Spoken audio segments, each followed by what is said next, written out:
Se llamaban tierra adentro, la pampa y la cordillera. Después fueron campo afuera, porque las palabras pesan. Con esas cosas empiezan a vaciarnos la cesera. Ahora sí, en ¿Y vos qué pensás? Por Radio Tortuga 92.9 ya estamos presentando al analista político Aurelio Argañarás con su columna de los sábados, que hoy ha titulado Trump y la lucha por la hegemonía global. Hola Aurelio, bienvenido. ¿Qué tal, Marines? ¿Cómo va? Bien, muy bien. Bueno, realmente un tema más que interesante, ¿no? Y por sobre todo muy actual. ¿Comenzamos? Comenzamos. Sí, el triunfo de Trump en las elecciones norteamericanas ha desatado una cantidad de especulaciones y de intrigas acerca de qué cambio va a representar en la política norteamericana y la repercusión que ese giro, ese presunto giro por lo menos, va a tener sobre la política global. Claro, sí. Aurelio, ¿ganó con contundencia Trump? Ganó con contundencia porque además no solamente ganó él la elección y la ganó muy bien, sino que tiene mayoría en las cámaras. Claro. Ganó 5 senadores, con lo cual tiene una mayoría de 3 en el Senado.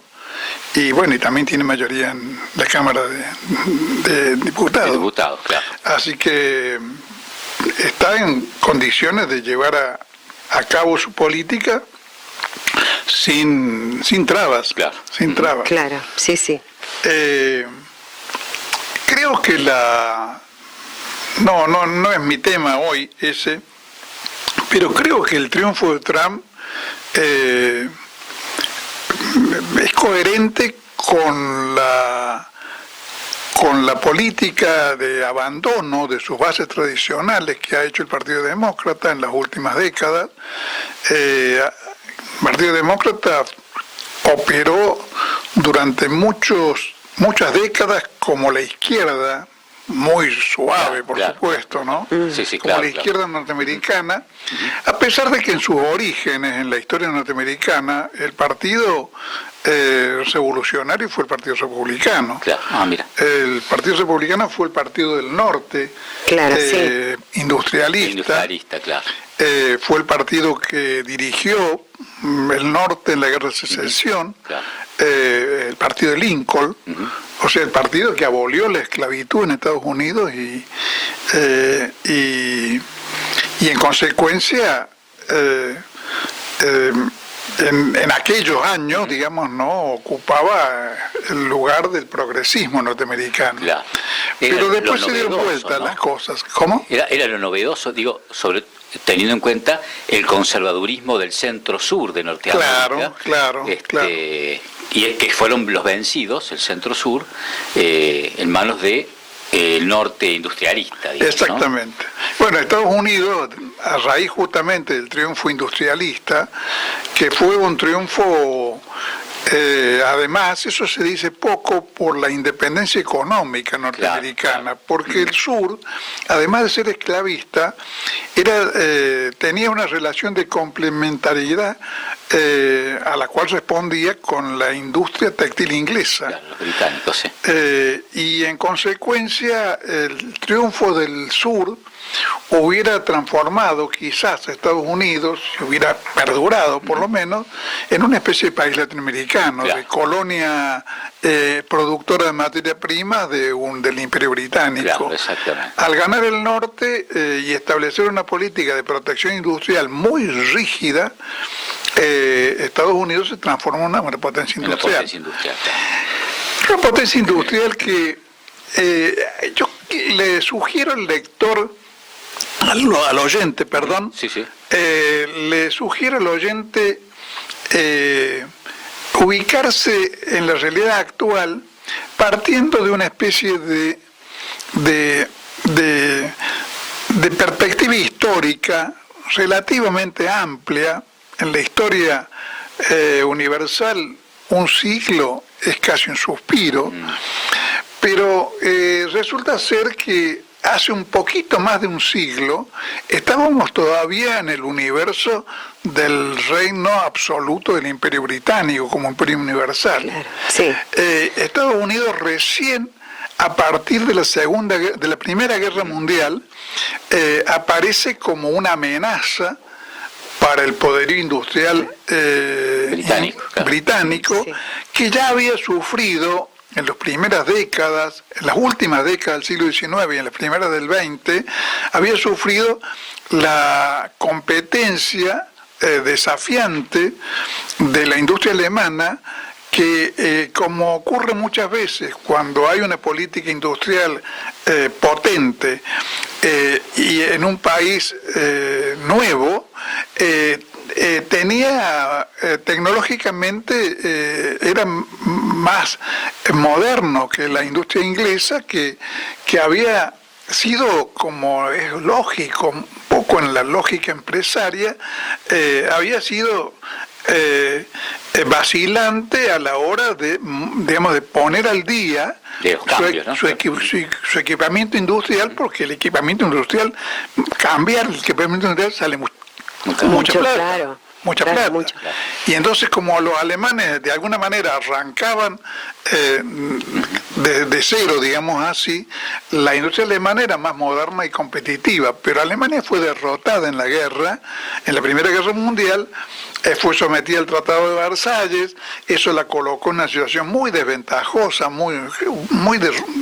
digamos, eran condiciones de ruina, porque los vencedores quisieron arruinar a Alemania, y en ese contexto empezó a aparecer como un candidato a suplantar a Gran Bretaña como taller del mundo en los Estados Unidos. Ahora, ese proceso alcanzó su madurez plena, absoluta, con la Segunda Guerra Mundial, y al finalizar la Segunda Guerra Mundial, esto es un dato, a mi modo de ver, central. Estados Unidos tenía tenía el PBI, la mitad del PBI mundial. Claro, tremendo. O sea, el poderío norteamericano era absoluto, era tremendo. Indudablemente, claro. Bueno, por eso el plan Marshall, por eso una actitud de alguna manera de rescate de Europa, que por un lado perseguía ponerle un límite a la expansión soviética, pero además con una, digamos, llamámosle así, generosidad, que derivaba del hecho de que aún rearmándose, la industria europea no era una amenaza para la hegemonía norteamericana. Aparte se establece el patrón dólar, digamos, ¿no? Totalmente. El financiamiento era respaldado por el dólar. Y respaldado por un dólar que además tenía, digamos, respaldo en oro. En oro, claro. Claro, eso que es fundamental. Y eso no es un dato menor. No, para nada. No es un dato menor. Sí. Recién en el 70, Estados Unidos abandona el patrón oro, y entonces el dólar empieza a ser simplemente una moneda que ya no tiene respaldo oro, pero tiene de todos modos un formidable respaldo, que es el poderío industrial económico norteamericano. Es decir, no es que Estados Unidos caprichosamente digamos, abandonó el patrón oro e impuso su moneda porque tenía con qué, digamos, para decirlo en criollo. Había una espalda importante, claro, tenía con qué. Con qué, claro. Ahora, esa situación se ha ido degradando. La industria norteamericana en algún momento, una parte derivó hacia la búsqueda de salarios baratos hacia el Asia, particularmente hacia China. Yo diría que sin prever que el ascenso de China podía ser lo que fue. En realidad, el plan europeo, norteamericano y europeo, con Estados Unidos a la cabeza, era dar a China un rol fundamental, un rol importante en lo que eran las industrias de base. Es decir,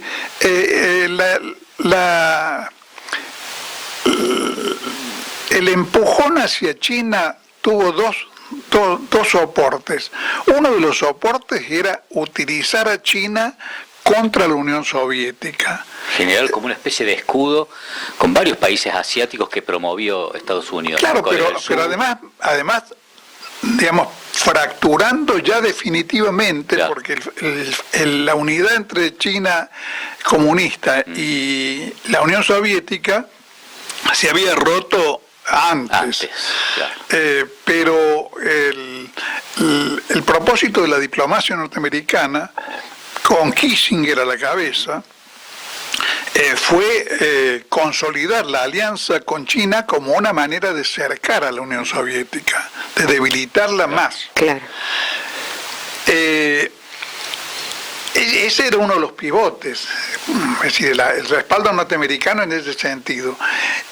Y a su vez, a partir del 78, cuando China decide virar hacia una economía de mercado y establecer zonas donde podía radicarse el capital extranjero bajo determinadas condiciones, y esas determinadas condiciones no son un dato menor, porque entre las condiciones que existían y que existen en China para radicar un capital extranjero está el producir en China con la tecnología de punta mundial, por un lado, sí, y por otro, transferir esa tecnología a China, de modo que empresas chinas, privadas o del Estado chino, puedan usarla como si fuera propia. Claro, sí. En ese marco, China estableció un sistema de competencia entre las empresas, las grandes empresas del Estado chino y algunas empresas que son privadas, pero bajo condiciones muy particulares, donde incluso lo jurídico es borroso, es turbio, no hay una legislación, por lo menos con relación al capital privado chino, que le asegure esa condición. De pronto el Estado chino aparece y dice, vos no eres el dueño de Hawái, estabas administrando en nombre del Partido Comunista Chino. ¿Y quién le va a poner el pecho al Partido Comunista Chino? Bueno, y hay que atenerse a las consecuencias. Pero la idea de que China podía mantenerse como un país industrial, pero productor de la producción más vasta, abandonando el manejo de lo más refinado, de la tecnología de punta a Estados Unidos y Europa, demostró ser una ilusión tonta, de alguna manera, de Occidente. Mal cálculo, ¿no? Sí. O mal cálculo, con varios errores de interpretación, porque uno de los errores de interpretación más flagrantes de parte de Occidente con relación al tema de China, de sus analistas, de sus geopolíticos, era que la economía de mercado iba a conducir a China hacia un régimen de democracia política tipo occidental.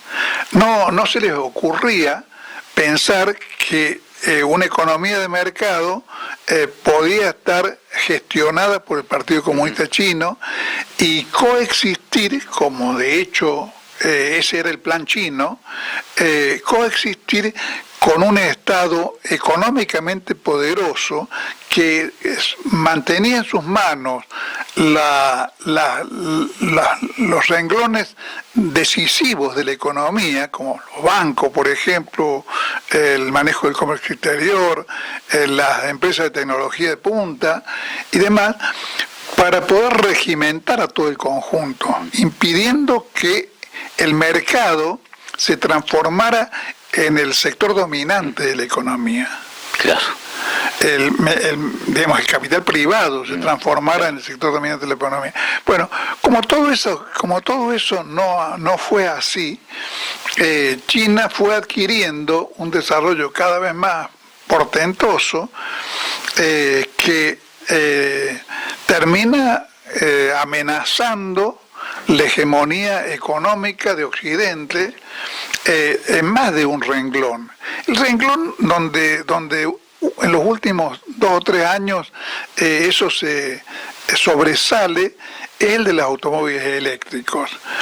Creo que el oyente se puede formar una idea o una noción, por lo menos, del poderío que tiene y la eficiencia que tiene la industria del automóvil eléctrico chino, en que Estados Unidos, aquel Estados Unidos que en aquellas épocas era todopoderoso y era imbatible en el terreno de la producción industrial y particularmente en el automóvil, de alguna manera Estados Unidos fue el símbolo del automóvil, con el Ford y demás, bueno, tenga que establecer barreras aduaneras del 100% para impedir que China le destroce su propia industria. Eso ayer leía unas declaraciones de Elon Musk señalando que bueno, que sin sistema de defensa, sin la protección del Estado, yo me estoy riendo, sí. Y María Inés se sonríe conmigo, porque resulta ser que Elon Musk y Trump, que responden a este sistema de intereses, son supuestamente los amigos y correligionarios de nuestro presidente Milei, y hacen exactamente lo contrario que lo que hace Milei. Lo contrario, totalmente. Porque defienden los intereses nacionales de Estados Unidos. En realidad, Milei dice, vamos a apoyar la lucha de Trump para que Estados Unidos vuelva a ser grande, para que Trump apoye el proyecto argentino de volver a ser grande. Según la fábula creada por Milei, la Argentina alguna vez estuvo entre los primeros países del mundo. Pero más allá de eso, en realidad, los proyectos son opuestos, porque Trump pretende impulsar lo que sea necesario para devolver a Estados Unidos el poder industrial sobre la base de políticas proteccionistas, sobre la base incluso de la extorsión a sus socios, por ejemplo, del abandono y la asfixia de Europa. Y en cambio Milei, se abre de piernas, por perdón de la expresión, libre comercio. Y claro, y está generando las condiciones para que la Argentina se desindustrialice. En los últimos meses hay 14.000 empresas industriales cerradas, pymes cerradas. Pero bueno, eso es al margen. Ahora, aunque sea lo que más nos interesa a los argentinos, pero en el tema de la columna es realmente una cuestión marginal. El caso es que,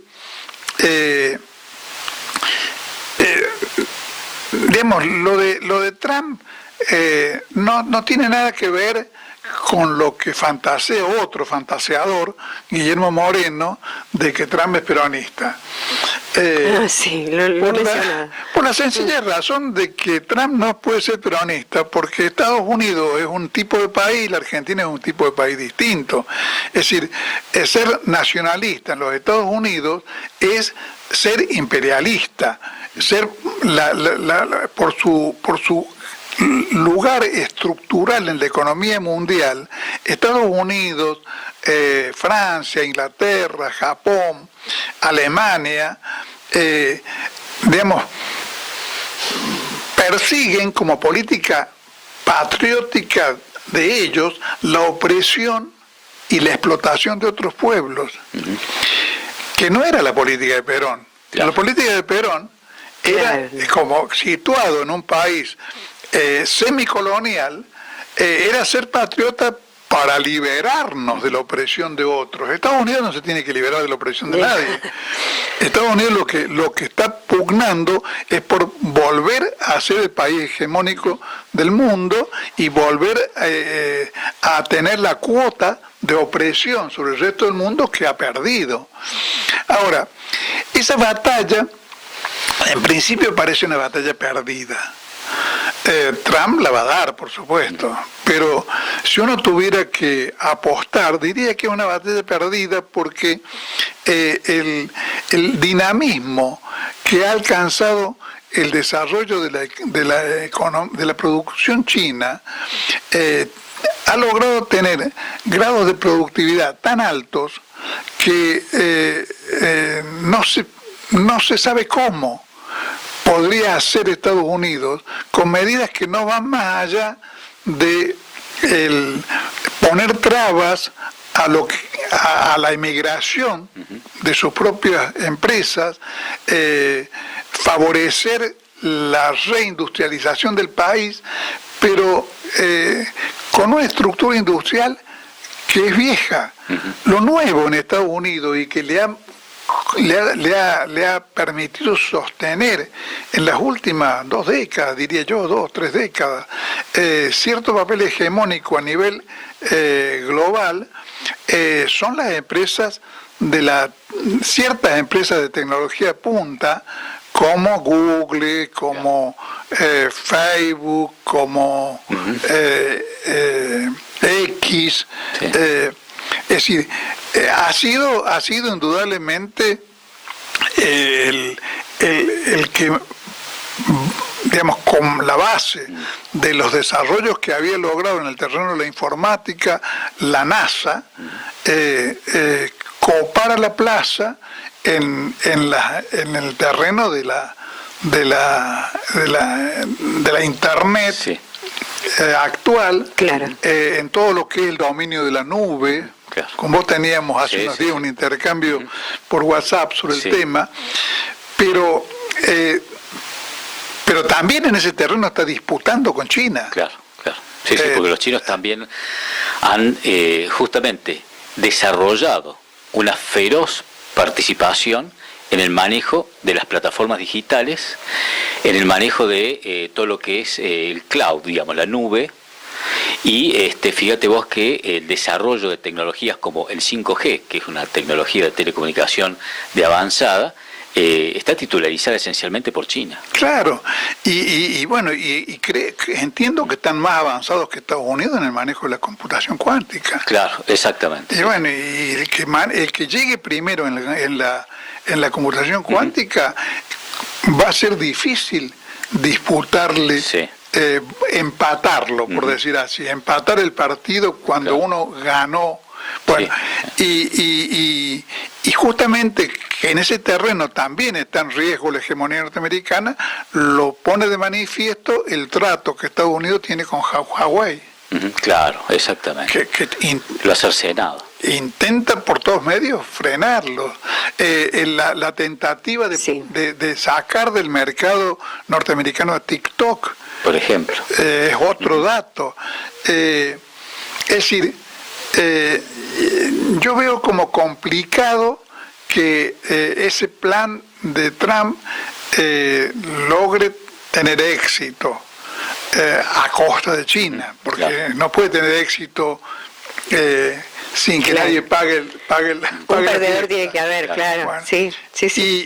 Y lo que logre en su proyecto Trump, además es muy probable que lo logre a costa de Europa. En realidad Europa tiene todas las condiciones para ser el pato de la boda de esta lucha por la hegemonía mundial, y tiene una clase dirigente que yo no termino de comprender por qué parece incapacitada para advertir a tiempo que debe liberarse del abrazo norteamericano que la está victimizando.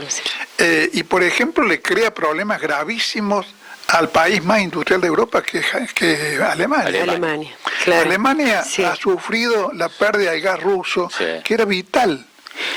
Las referencias del costo de vida en Alemania y las dificultades que tiene la industria alemana son notables. Son notables, Volkswagen ha sido noticia en las últimas semanas por los graves problemas que tienen con los proyectos, los trabajadores y la proyección laboral a la baja. Claro. Volkswagen, ¿no? Inclusive, Una empresa claro, insignia. Estados Unidos suma a Europa a la guerra Ucrania y Rusia, y ahora lo que ha dicho Trump es que en esa guerra él se va a retirar, que no coincide. Y Europa está diciendo, pero ¿cómo? ¿Y nosotros? Claro.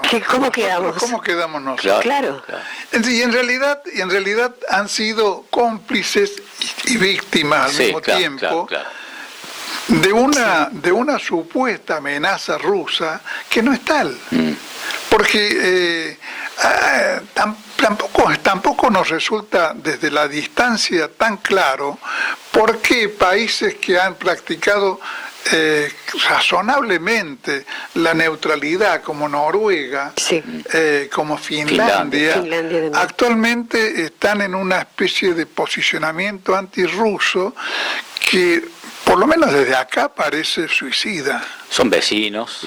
Son vecinos, no pueden confiar en la protección norteamericana, es evidente que Europa no puede estar fiada de que los demócratas globalistas y pro-bélicos ganen las elecciones en Estados Unidos, porque justamente ese sector es el sector que más abandona al Estados Unidos, Al norteamericano, sí. al Estado norteamericano profundo, Claro. el que ha sido cómplice de la ruina industrial norteamericana en nombre de la globalidad, el que está más bien privilegiando el reinado del capital financiero, Claro.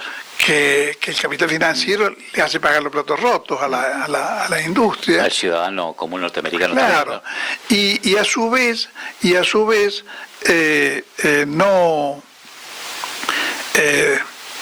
no se ve cómo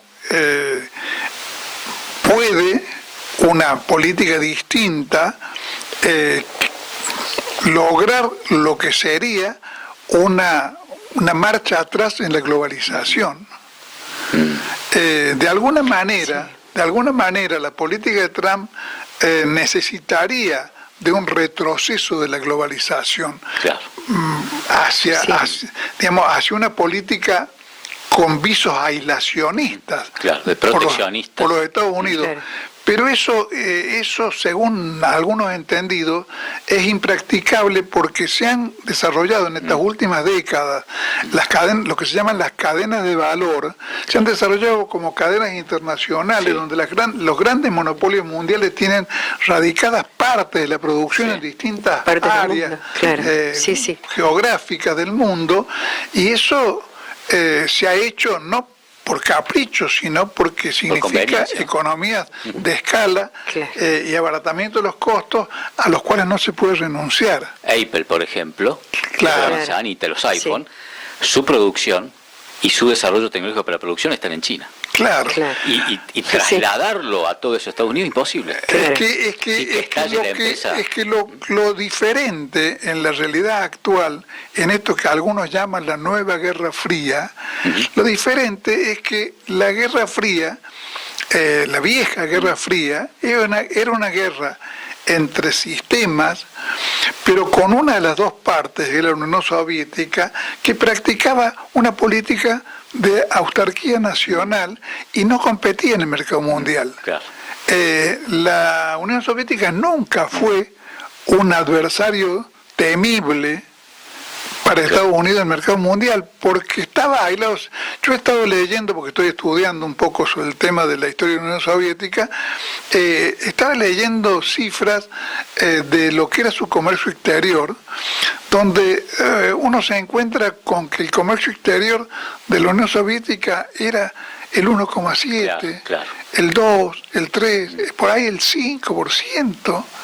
Y que fundamentalmente consistía en qué cosas, en materias primas. En materias primas, Claro, en materias primas. No había una intencionalidad de penetrar el mercado internacional. No, pero además, y eso fue una de las cosas que arruinó a la Unión Soviética, ese aislamiento del mercado mundial le impedía, cosa que los chinos han hecho todo lo contrario, Claro. le impedía poner a sus empresas en una relación de competencia con el mercado mundial y obligar a sus empresas a vencer en la lucha abierta en el mercado mundial. Claro, si uno aísla al país, uno puede seguir fabricando lavarropas de la década del 60 sin que le pone barreras aduaneras a lavarropas modernos para que no puedan entrar, sean impagables, y entonces sigue fabricando lavarropas de la década del 60. Pero eso a la larga es un desastre. Bueno, y de alguna manera, para decirlo de una manera muy burda, ¿no? Muy torpe, ese fue el camino que adoptó la Unión Soviética y que generó cosas incluso risueñas, que las cuenta un marxista ruso, Boris Kagarlinsky, que cuenta que entre la alta jerarquía política, diplomática y tecnológica de la Unión Soviética, en los últimos años de la Unión Soviética, era un motivo de compadreo haber traído de Occidente cosas como las afeitadoras nuestras, porque los rusos seguían afeitándose con gilet. Entonces aparecía con la maquinita y... Claro. Entonces, creo que una de las cosas que se podría decir de ese punto es que antes de que se integrara la URSS, la alta intelectualidad o la élite rusa estaba culturalmente derrotada. Porque si uno está en uno de los países que es una primera potencia mundial, pero admira los desodorantes de bolita que se pueden comprar en los mercados de Europa, realmente está perdido. Te los días contados.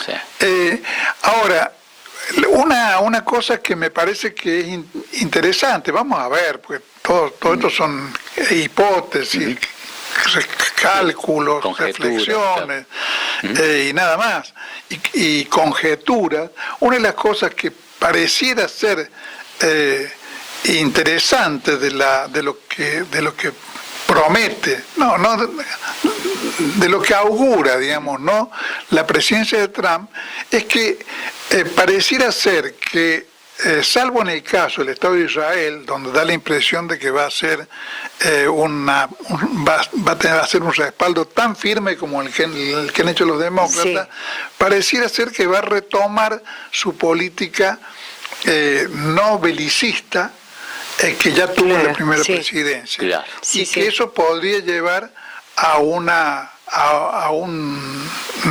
derrota de Ucrania, al abandono de Ucrania, que no va a poder resistir solamente con el respaldo europeo, que además ya está perdiendo, la guerra, mucho más con mucha más razón si Estados Unidos la abandona, y en consecuencia uno podría concebir la esperanza, no me animo a decir más que eso, de que Trump represente en los Estados Unidos una actitud inteligente como la que tuvieron los ingleses en la época de decadencia del Imperio Británico, en lugar de generar una guerra para sostener lo que era insostenible, reacomodarse a la situación, a una situación en la cual tendría que compartir la hegemonía global, pero sin dejar de ser un país importante en el mundo. Eso es lo mejor que nos podría brindar Estados Unidos al resto del planeta, digamos, ¿no? Un acomodamiento, por supuesto negociado, con tires y aflojes, pero un acomodamiento no belicista al mundo multipolar, que de todos modos está emergiendo aparentemente en términos imparables. Sí. Eso es lo que yo quiero. Bueno, gracias Aurelio, muchas gracias. Hacer despensa, ni enseñan por qué avergüenza a veces ser argentino.